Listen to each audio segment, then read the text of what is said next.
afternoon, good night, wherever you guys are. Welcome back. Today we're doing a review for you guys. Something that is not very common. So we thought we'd check it out because we had the opportunity to. And here it is.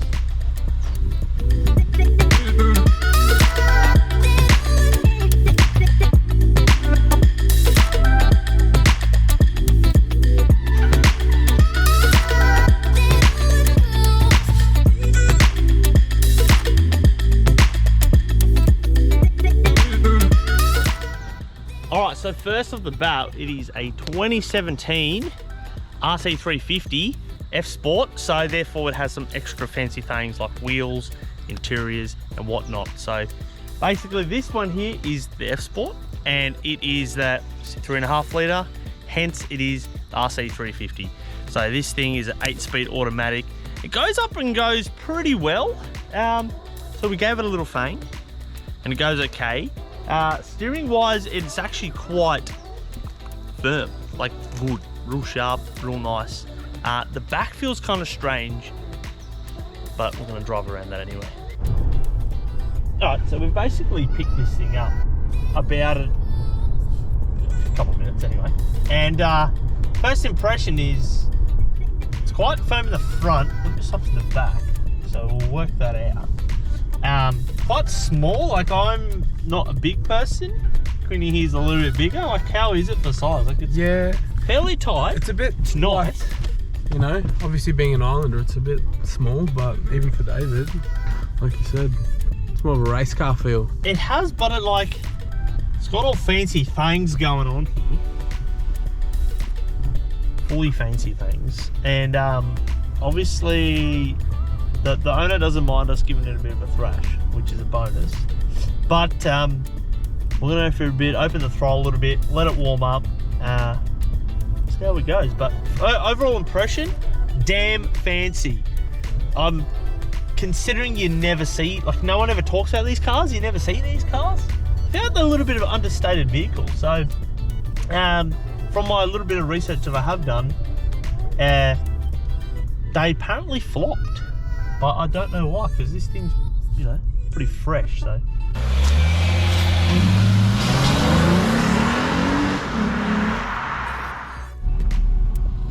So with the mention of the rear feels kind of funny, this car actually has like 4-wheel steering. So obviously your front steers, it's real responsive, but the rear, when you have it in the Sports S Plus, because you know, plus, it has the rear steering activated more, so it helps you corner at a high speed, but it actually activates at a low speed. So that could be a potential little bit of a drawback for this car, because it feels kind of weird. But from a drifter's point of view, I'm not quite sure how that would feel. My only thought is that it would feel atrocious. I guess maybe one day we'll find out. However, inside, this one here is actually quite different to majority of the stuff. So this one actually has the black and the red accent interior, full leather. It is super nice. Here's your fancy things. Eco, I mean, I wouldn't be driving an Eco because I don't, but sports and sports are plus. So that one feels kind of strange with the back. It also feels that the front is actually quite, like, in terms of the springs are quite firm. The back feels quite soft. So I don't know if the owner here has it on a bit of a softer setup. But I like how the front feels. I don't know what's going on with the back. So that's a bit weird, but it is what it is. So also, sound system on this thing cranks.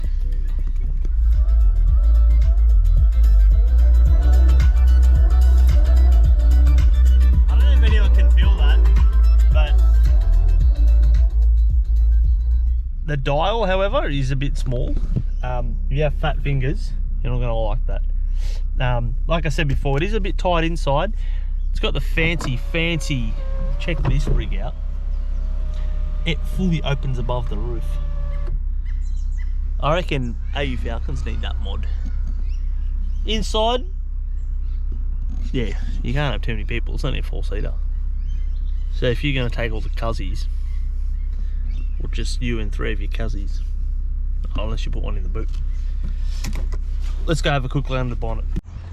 Right, so In the engine bay, it's actually nothing special. In fact, apart from the engine, I mean, if you guys started drifting with these motors in the States, I'm pretty sure Daiyo Shihara has this motor in his not Yaris, BRZ thing. Correct me if I'm wrong, but I'm pretty sure that's the motor. It does not look pretty underneath this cover.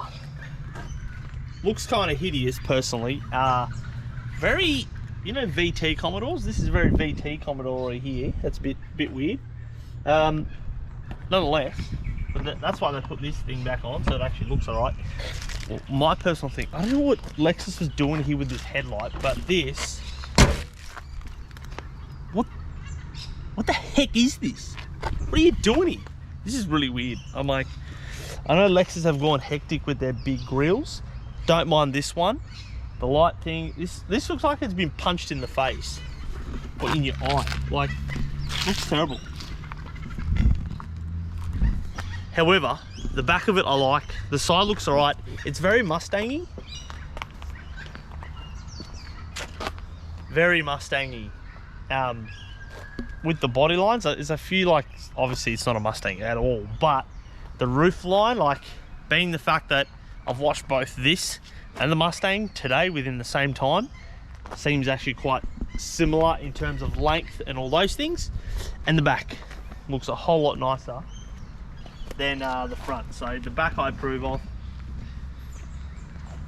I think the back looks real similar to, it's not RC250, you've got the Lexus, the four door sedan. I think that's what the back really looks like. So I do like that look. The front, I don't know what's going on. I feel like it needed that front on this and it would be sick. So I'm pretty sure Liberty Walk in the States or Japan, whichever, I don't know, there's 2 locations. They've done one of these. It looks hot with, well, Liberty Walk kit on it. So we'll drop that in so you guys can see. That looks sick. There's not many of these being around. I think they're a little bit of a like underrated kind of car. Not too many people have them. A lot of people, when I was doing research, like I said earlier, it was a flop car. I don't quite know why, but I did see the RCF just the other day actually, and I'll tell you what, I'm like the V8. It's got like quad tips, 2 on each side. Look quite tough, so that slammed, big kit on it, big wheels would be pretty hot. So I think there's a lot of potential for these cars and a bit of a hidden gem. So like I said about the roof,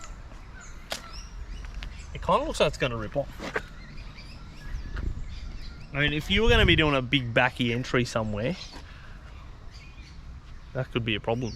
Oh, on the front actually, the back's not so big. The brakes are not quite as big as our Mustang. I'm going to compare to the Mustang quite a bit. But they do actually come with a 2-piece rotor. So this owner, I had a chat to them because I knew about this car before. They actually went to a single-piece rotor because the 2-piece rotor was just a big flex item, really. So they're fairly decent brakes. Their brakes feel really good on them. Painted blue to go with the blue car. I don't know, I do kind of like this car. It's very similar to the Mustang. I think probably the main reason I would never buy one of these is purely that it's auto. They only come in auto. It does have paddle shift, but there's no manuals. So Lexus, make manual ones because they don't make a 2-out version of this. So what do you do? All right, we'll load it up a little bit. It doesn't have a launch, no launch controls. So I'll launch it automatically.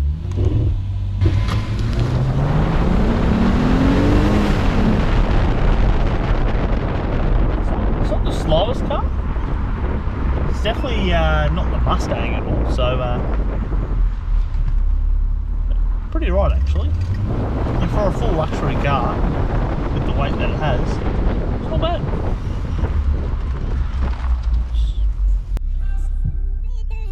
Yeah, look, for a car that weighs just over 2 ton, it's not too bad. It does not feel like 2 ton. That's like a bloody Patrol, mate. But not. Does it make sense? Anyway, thanks for watching, guys. Catch us next week. Have a great one.